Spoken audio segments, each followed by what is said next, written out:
Muito bem, senhores, nós estamos discutindo e rediscutindo os princípios constitucionais tributários e as suas principais características e as formas, as inúmeras formas que o poder público encontra de ultrapassar os limites constitucionais ao poder de tributar. Muito bem. Outro princípio constitucional importantíssimo e dificílimo de ser cumprido é o princípio da isonomia. Porque vejam, senhores, isonomia é igualdade, mas como encontrar a igualdade na desigualdade? Vejam, é um fato incontroverso que somos desiguais.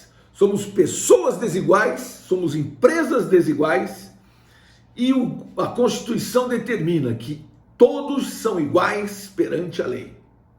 Mas tratar a desiguais com igualdade não resulta em igualdade alguma. Então nós temos que tratar desigualmente aos desiguais na medida em que se desigualam, porque somente tratando desigualmente aos desiguais, na medida em que se desigualam, nós vamos alcançar a tão almejada igualdade, o que é uma coisa muito difícil. Alguns autores até criticam o próprio texto, né? O próprio texto do caput do artigo 5º, que fala: todos são iguais perante a lei, sem distinção de qualquer natureza, garantindo-se aos brasileiros e aos estrangeiros residentes no país. A gente está discriminando os estrangeiros residentes no país dos estrangeiros. A Constituição deveria ter usado, garantindo-se aos brasileiros e aos estrangeiros que estejam no país.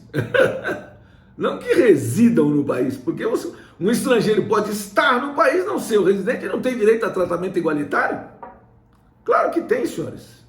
Viola um princípio até maior que esse, que é o chamado princípio da dignidade da pessoa humana.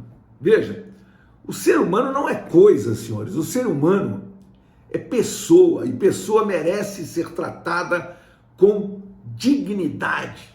Toda pessoa tem a sua dignidade alcançada pelo texto constitucional direto que protege a dignidade da pessoa humana. Ninguém pode ser submetido à tortura, ninguém pode ser preso que não seja por ordem judicial ou em flagrante delito, senhores. Veja, não é possível, mesmo o indivíduo preso, ele tem a sua dignidade assegurada. Só que, veja, as prisões brasileiras são masmorras, superlotadas, em que locais onde as pessoas estão sendo torturadas. Então, isso é uma falha flagrante, horrorosa, hedionda do Estado brasileiro, né? Mas, vejam, o que o princípio da isonomia traz é que nós, seres humanos, somos iguais. Não existe raça alguma, a única raça que existe é a raça humana. Você não pode discriminar pela cor da pele, não pode discriminar pela orientação sexual, não pode discriminar ninguém pela religião. Por nenhum motivo, qualquer espécie de discriminação é vedada pela Constituição. Por quê? Porque é parte de um princípio ainda maior, que é o princípio da dignidade da pessoa humana. Todos temos esse direito, todos. Mesmo um condenado tem direito a ser tratado com dignidade. Agora, o que é tratar uma pessoa com dignidade? É não violar os seus direitos básicos.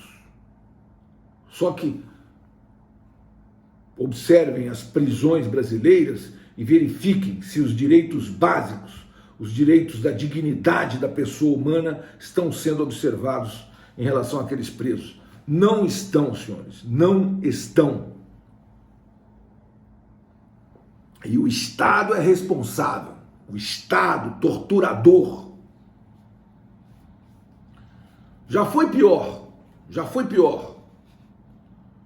Quando o Estado, além disso, era totalitário. Hoje é uma democracia. Nós somos um Estado democrático de direito. Por isso que eu falo. Quer falar mal do governo, senhores? Falem mal do governo, não tem problema nenhum falar mal do governo. Governo ruim a gente troca. Governo tá ruim, troca o governo. Somos democracia. Agora temos que aprender a votar. E o Pelé, na sua sabedoria, segundo o Romário, Pelé, calado, é um poeta. Mas o Pelé disse: o povo brasileiro não sabe votar. Falou o quê? Verdade. E o povo brasileiro não sabe mesmo votar, né? Só vota em porcaria, né? Você veja como vota mal o povo brasileiro, né? Quando ele vai eleger alguém, veja quem ele acaba por eleger, né? E o Romário diz: não, Pelé calado é um poeta. Tudo bem, mas essa frase é do Pelé. O povo brasileiro não sabe votar. E essa frase é antológica.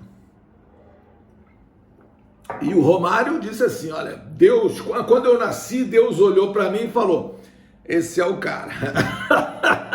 Sujeito, inclusive humilde, o Romário. É uma figura. Política, inclusive, hoje, é um político.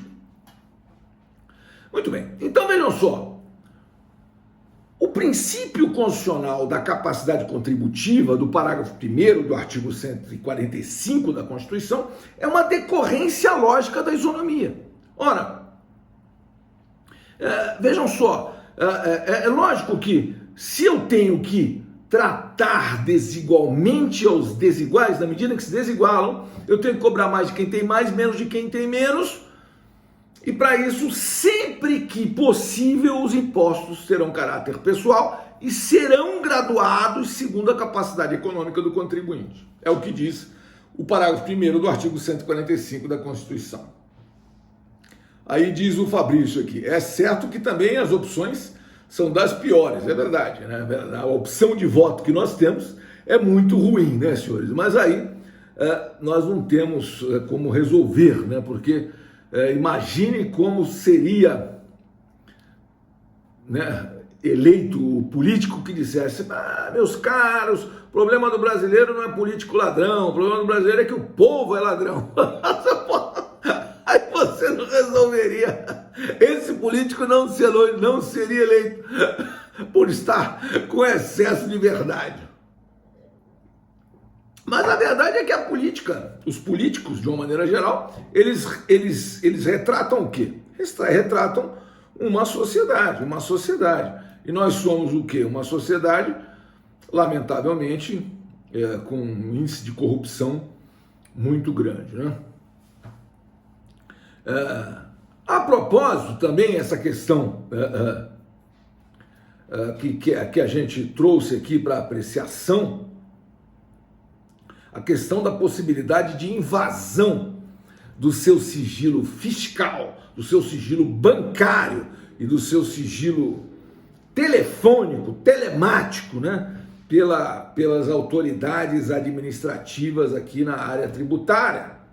Notadamente quando a Constituição, no artigo 5º, inciso 12, diz que é inviolável o sigilo da correspondência e das comunicações telegráficas, de dados e das comunicações telefônicas. Vejam, senhores, não existe mais sigilo no Brasil. É lamentável isso. A Lei Complementar 105 de 2001, ela autorizou a quebra do seu sigilo bancário pela autoridade administrativa sem ordem judicial. A meu ver, isso foi uma violação enorme aos direitos e garantias individuais, mas olha, pregamos no deserto em relação a isso.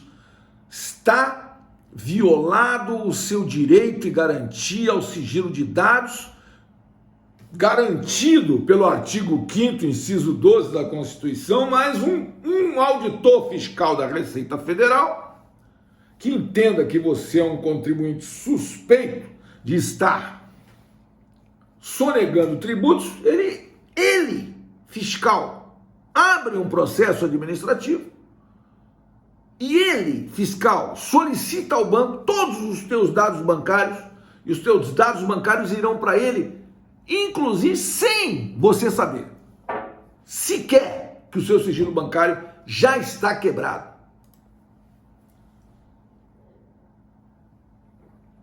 Veja,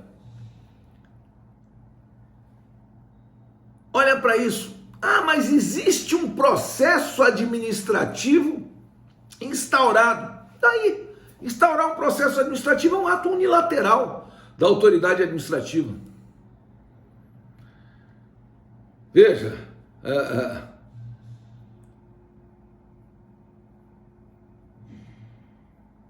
já o Supremo Tribunal Federal, antigamente, se posicionava pela impossibilidade jurídico-constitucional de se quebrar sigilo bancário de contribuinte no Brasil. Mas, lamentavelmente, essa posição vem se modificando e nós temos sim, né, quebra de sigilo bancário unilateral, e tem dito o Supremo e tem dito o STJ que isso não é inconstitucional. A não ser que o sigilo tenha sido quebrado por um juiz de primeira instância e o contribuinte cujo sigilo foi quebrado chamar-se Flávio Bolsonaro. Aí não, aí é inconstitucional, não pode, cancela o processo, volta tudo e anula tudo. Vejam, senhores, não sou eu quem está dizendo, quem disse foi o Superior Tribunal de Justiça, que disse que a quebra do sigilo bancário do senhor Flávio Bolsonaro por um juiz da primeira instância era inconstitucional. Anula tudo, esquece tudo, não vamos investigar de jeito nenhum porque ele é deputado federal, ou era senador agora da República. Na época era deputado estadual. Então o juiz de primeira instância não é competente. Bom, tá bom. Muito bem. Então vejam só, aí nós vimos legalidade e retroatividade como decorrência lógica da legalidade, nós vimos isonomia, capacidade contributiva como decorrência lógica da isonomia, e aí vimos anterioridade. O que é o princípio constitucional da anterioridade? É o princípio da não surpresa. Vejam, senhores, não se pode cobrar tributos no mesmo exercício financeiro em que haja sido publicada a lei que instituiu ou aumentou esses tributos, a não ser que se trate de uma daquelas exceções. E quais são as exceções ao princípio constitucional da anterioridade? São aqueles tributos que estão elencados no parágrafo 1º do artigo 150 da Constituição, e alguns no parágrafo 1º do artigo 153 também, que são impostos extrafiscais, impostos extraordinários, empréstimos compulsórios extraordinários e contribuições sociais, às quais não se aplica o princípio constitucional da anterioridade anual, mas se aplica o chamado princípio constitucional da anterioridade mitigada ou anterioridade nonagesimal. Eu prefiro anterioridade nonagesimal, porque ela já traduz o que é, ou seja, uma contribuição social pode ser criada ou aumentada por lei e ela pode ser cobrada sim no mesmo exercício financeiro em que haja sido publicada a lei que a instituiu ou aumentou, desde que seja observado o lapso de 90 dias entre a data da edição da lei e o início da cobrança.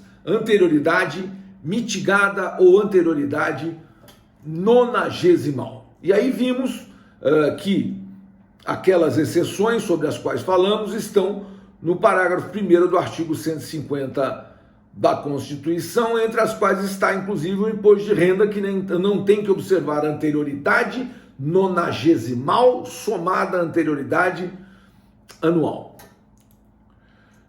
Muito bem, o princípio constitucional da proibição de confisco, né,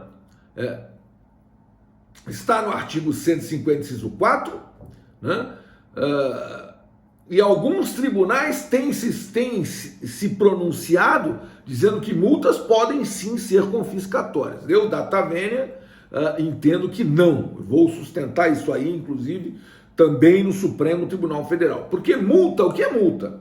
Multa é obrigação, é descumprimento de obrigação acessória. E o Código Tributário Nacional diz que a obrigação acessória, pelo seu simples descumprimento, incorpora-se a obrigação principal. Então você tem o tributo e a multa. Ora, você não pode dizer então que multa não tem natureza jurídica de tributo. Claro que é. A multa é o próprio tributo agravado, aumentado por uma multa, por uma penalidade.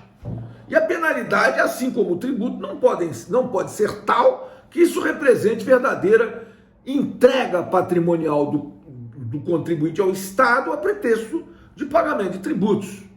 Então, veja, esse limite constitucional ao poder de tributar, veja, é a Constituição dizendo ao legislador: ó, senhor legislador, o senhor não utiliza tributo com efeito de confisco. Então, uma multa, por exemplo, de 100% do valor da operação, pelo simples descumprimento de uma obrigação acessória, que é, por exemplo, escriturar essa nota fiscal. Vamos imaginar uma nota fiscal cujo caso estou discutindo nesse momento nos tribunais. Mostro o acórdão para os senhores, vou disponibilizar também esse acórdão para os senhores. Vou entrar com recurso especial contra esse acórdão, que diz que uma multa lá de 100% por falta de escrituração de nota fiscal de mercadoria isenta de ICMS. Uma multa de 100% do valor da operação não é confiscatória. Não viola o princípio constitucional da utilização do tributo com efeito de confisco. Meu cliente deixou de escriturar 4 milhões e 500 mil reais em notas fiscais isentas. E foi autuado em 4 milhões e 500 mil reais de multa. E essa multa, data vênia, é confiscatória sim, viola o princípio constitucional da proibição da utilização de tributo com efeito de confisco, prevista pelo artigo 150, inciso 4, e eu vou entrar com recurso especial, vou entrar com recurso extraordinário e vou ao Supremo e ao STJ discutir essa questão. Não me conformarei jamais com essa decisão, senhores, sob qualquer circunstância. Outro princípio que nós vimos também vinculados, né, ao Pacto Federativo, né, é que não é possível criar barreiras ao trânsito. É o princípio da liberdade de tráfego, né? Não se pode impedir o livre trânsito de pessoas e bens pelo território nacional através de tributos federais ou municipais, né, ou nem estaduais, né, para que impedir esse curso de pessoas e bens pelo território nacional. O princípio da uniformidade geográfica, vimos também o princípio da uniformidade geográfica, que é o princípio que diz que os tributos têm que ser uniformes em todo o território nacional. Então, se o IPI de automóvel é 25% no Rio Grande do Sul, tem que ser 25% no Rio Grande do Norte. Agora, a Zona Franca de Manaus é aquele lugar em que se pode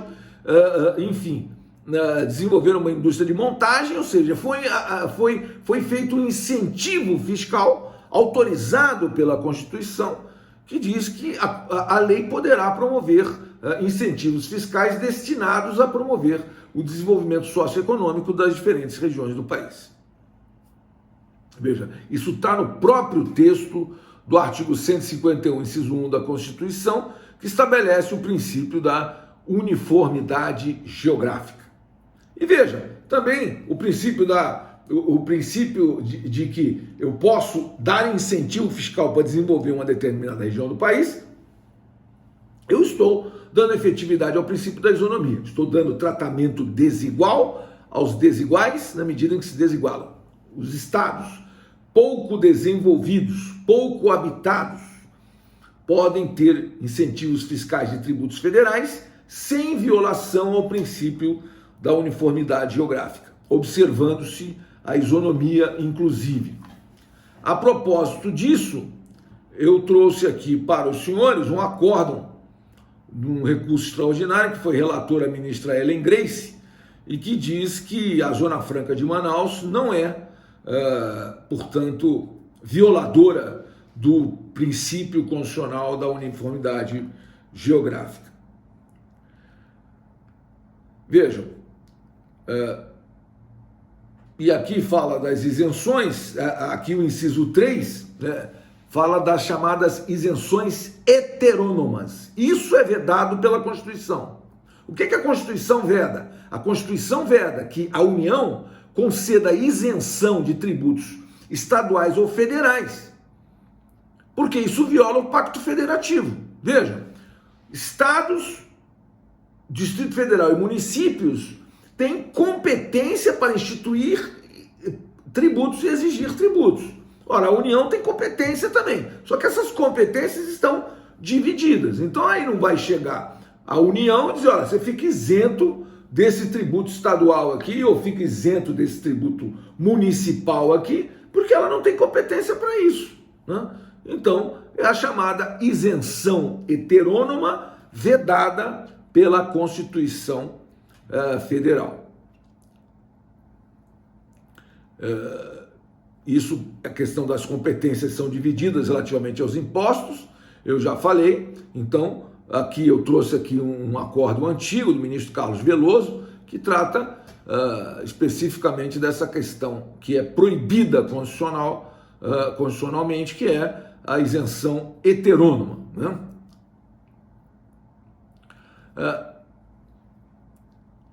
Isso aqui tem a ver do 152 falando também em relação à própria questão da uniformidade geográfica. É a única hipótese em que a Constituição trata do pedágio, né, que está aqui no 150, inciso 5, que estabelece o princípio da liberdade de tráfego. Falamos das imunidades, vejam, falando principalmente da imunidade recíproca, que é o princípio constitucional que diz que a União, Estado, Distrito Federal e municípios não podem cobrar impostos sobre o patrimônio, renda ou serviços uns dos outros. Princípio constitucional da imunidade recíproca, né? Então, Estado não pode cobrar imposto de município, município não pode cobrar imposto do Estado nem da União, e a União não pode cobrar imposto de município, nem de Estado, nem do Distrito Federal. Aí falamos de outras imunidades, né? As imunidades dos templos de qualquer culto, as imunidades do patrimônio, renda ou serviço dos partidos políticos, das entidades sindicais dos trabalhadores, das instituições de educação e de assistência social sem fins lucrativos, né?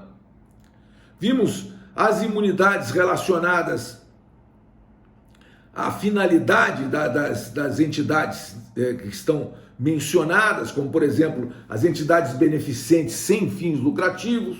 Aí, disso resulta a súmula 724 do Supremo Tribunal Federal, que diz que ainda quando alugado a terceiros, permanece imune ao IPTU o imóvel pertencente a qualquer das entidades referidas no artigo 156(6)c da Constituição, desde que o valor dos aluguéis seja aplicado às atividades essenciais de tais entidades. Imagina só, a Gota de Leite de Santos tem um imóvel, aluga esse imóvel para uma transportadora.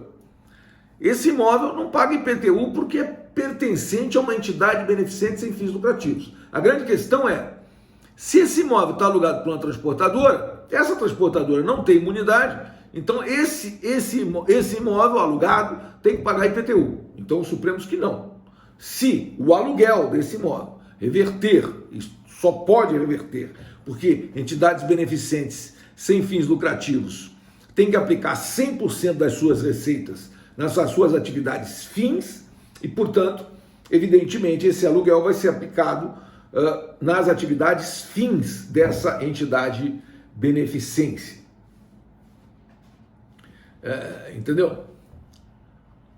Enfim, essa é uma questão também recorrente. Vimos a imunidade dos livros, jornais, periódicos e o papel destinado à sua impressão. Vimos que essa imunidade não é extensiva a livros eletrônicos. Data vênia é um posicionamento do Supremo contra o qual eu discordo totalmente, porque a questão do meio físico onde está a obra literária é totalmente irrelevante, mormente, senhores, nos dias atuais, né? Que você pode ler um livro eletrônico, né? Um e-book. Então, quer dizer, é uma obra literária. Se a obra literária é imune a impostos, essa obra literária, se estiver em meio eletrônico, não é mais imune a impostos. Data vênia, posição completamente absurda, equivocada e que vai cair. Mais cedo ou mais tarde, o Supremo tem que mudar de opinião. Porque tudo muda, né, senhores? Tudo muda. Inclusive as opiniões. Vimos que o parágrafo 7º do artigo 195 da Constituição não é uma isenção, mas é uma imunidade, veja, nós falamos isso na nossa aula. Por que não é isenção, é imunidade? Nada obstante a Constituição esteja falando em isenção, porque está no texto constitucional. Nós vimos o que é imunidade? Hipótese constitucional de falta de competência para legislar. O que é isenção? Hipótese legal de exclusão da exigibilidade do crédito tributário. E o que é ex-tarifário? Escreve assim, EX, ex-tarifário. Alíquota zero de imposto extra-fiscal. Então, senhores, basicamente a conversa de hoje foi para que nós víssemos o quanto foi possível ver a respeito de alguns aspectos daqueles 11 princípios constitucionais que nós enfrentamos. Quais são esses 11 princípios? Legalidade e retroatividade como decorrência lógica da legalidade, isonomia, capacidade contributiva como decorrência lógica da isonomia, anterioridade, imunidade recíproca, uniformidade geográfica, proibição de confisco, não cumulatividade, seletividade e liberdade de tráfego de pessoas e bens pelo território nacional.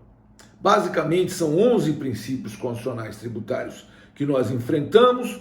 Disponibilizamos algum material para os senhores aqui nesse nosso slide. Esse nosso slide está aqui com 92 telas, né? Nós temos 92 telas nesse slide que disponibilizamos, e nessas 92 telas a gente pretendeu dar um pouco de suporte àquilo que a gente disse em sala de aula para os senhores. Eu vou encerrar a gravação e abrir para perguntas. 1 minuto, por favor.